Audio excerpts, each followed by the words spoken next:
आज फिर मोदी सरकार ने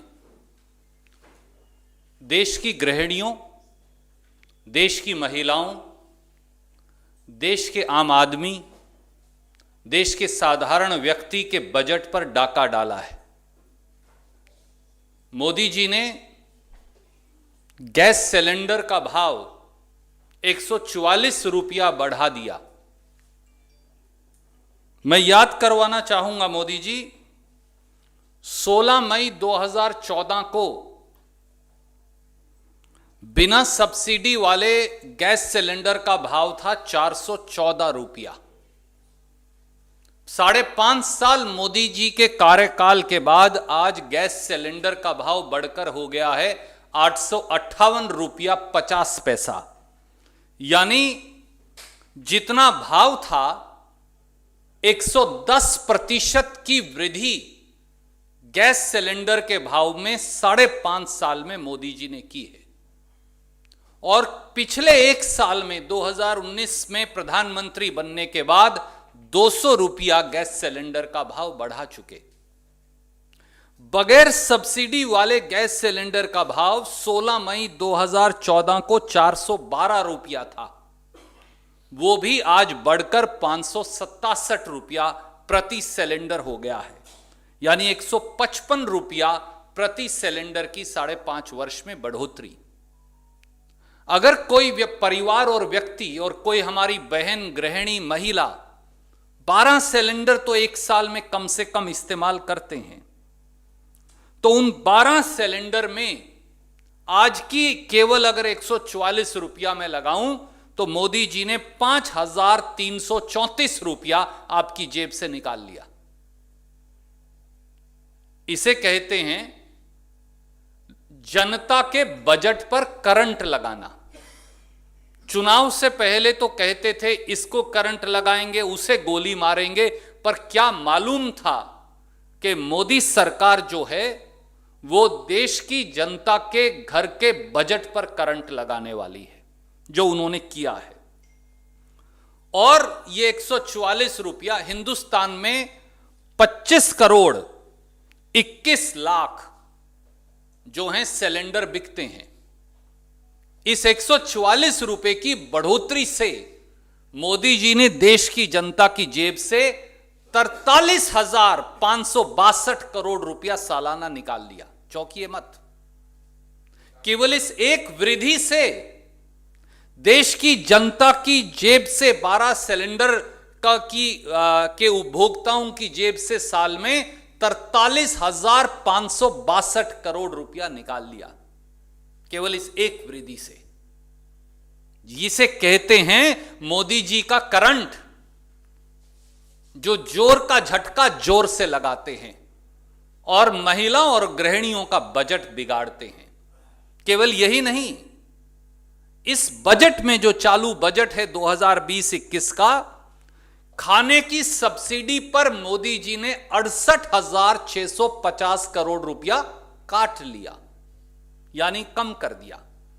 तो जो लगभग 89 करोड़ के करीब राशन कार्ड होल्डर हैं, इस साल उनको मिलने वाली चीजें या तो राशन की दुकान से लुप्त हो जाएंगी या उनकी कीमत बढ़ जाएगी, क्योंकि वो 68,650 करोड़ रुपया किसी की जेब से तो जाएगा ही। इन दोनों को भी मिला लें तो ये आंकड़ा जो है 1,10,000 करोड़ को पार कर जाता है। लोग आज भी मिट्टी का तेल इस्तेमाल करने को इसलिए बाध्य होते जा रहे हैं, और कहीं मिट्टी का तेल भी इस्तेमाल ना कर लें तो इसलिए 2020-21 के बजट में मोदी जी ने केरोसिन पर मिलने वाली सब्सिडी के भी 3700 करोड़ रुपए काट लिए। तो हर तरफ से चौतरफी मार है।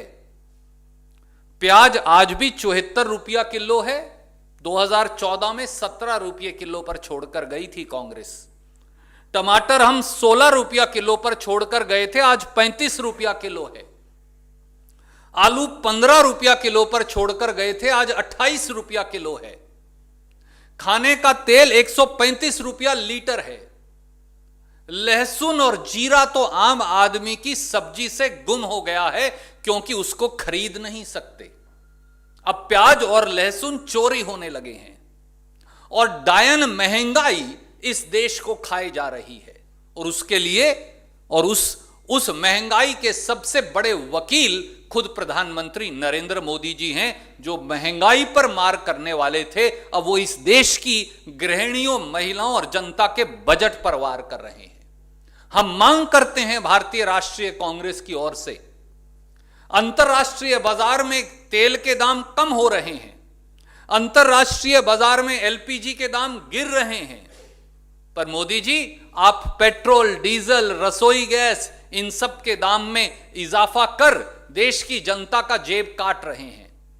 अगर आपको देश की जनता पर 43,562 करोड़ रुपया, 144 रुपया प्रति गैस सिलेंडर बढ़ाकर उन पर बोझ लादना था, तो आपको इसकी चर्चा बजट में करनी चाहिए थी। बजट में तो छुपा लिया और बजट पे चर्चा के जैसे ही राज्यसभा पर चर्चा बंद हो गई, आपने चुपचाप चोर दरवाजे से 144 रुपया बढ़ाकर देश की जनता का 43,562 करोड़ रुपया लूट लिया।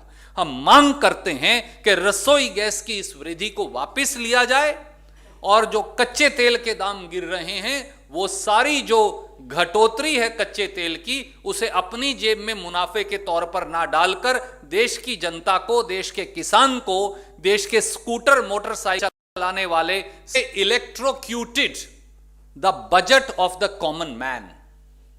Modi government has today attacked the budget of India's women.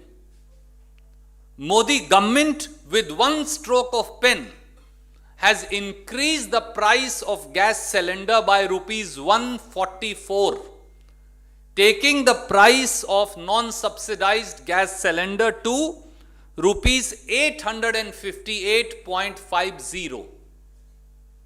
I want to remind Prime Minister Shri Narendra Modi, who came to power promising almost zero inflation, that when Congress demitted power on 16th of May 2014, a non-subsidized gas cylinder's price was only 414 rupees.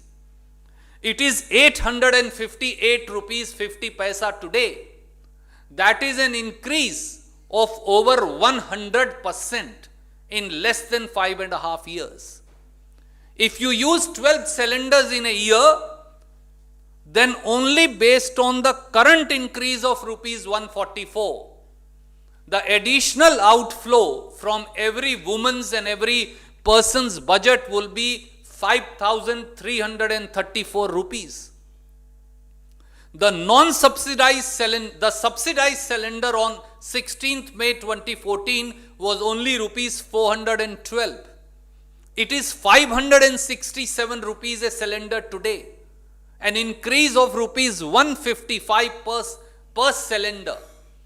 If you use 12 cylinder, then this price also goes up by almost 2,000 rupees. Not only this, if you calculate, there are 25 crore 21 lakh consumers in this country, and if they consume only 12 cylinders, then the hike of rupees 144 per cylinder would lead to an outflow of 43,562 crore annually. Modi ji, you have pocketed today with one stroke of pen from the pockets of common man 43,562 crore. Who is accountable for it? You did not put it in the budget, but you surreptitiously through back door today have increased quietly the rate of the gas cylinder. Not only this, in the budget 2020-21, the food subsidy has been slashed by 68,650 crore. These two figures itself come to an outflow of 1,10,000 crore from the pockets of common Indians.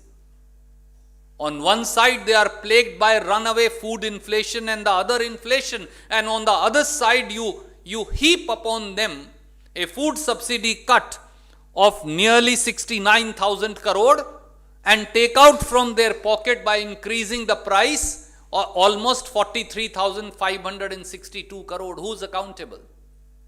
People will be forced to go back to kerosene. And Modi ji does not even want that people should now go back to kerosene oil, for he has slashed for the kerosene subsidy for the poor by 3,659 crores. We want to remind Prime Minister Modi and the Bharatiya Janata Party that in 2014 when we demitted power, the price of onions was 17 rupee a kg. It is 74 rupees a kg even today. The price of tomatoes was 16 rupees a kg. It is 35 rupees a kg today. The price of potatoes in 2014 was 15 rupees a kg. It is 28 rupees a kg today. And the cooking oil is 135 rupees a liter. People cannot even now dream to have lehsun and jeera in their food, for it is beyond their means. We demand on behalf of Indian National Congress that as the international prices of crude oil have fallen, why should there be such surreptitious and uncalled for increase in the price of gas cylinders? This increase in price of gas cylinders should be immediately rolled back. Modi ji, we demand on behalf of 125 crore people of India, on behalf of India's women and every person who has to run a household. Any questions, you're welcome to.